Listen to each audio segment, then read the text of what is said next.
जब शेखपुरा के चौक पर नमरी लुटैबो जब बनावादा के चौक पर नाचे पर तो छौड़ी तोरा राइफल के नोक पर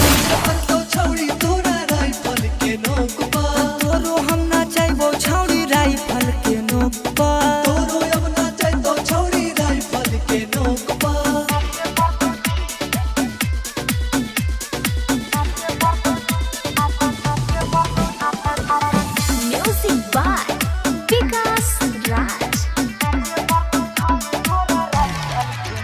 बराती में छड़बो नहीं पारा कहा खाली गोली चलाई बहुगे शादी में आई तो तोर सहेली साथे ओकर होना चाहिए बहुगे आगे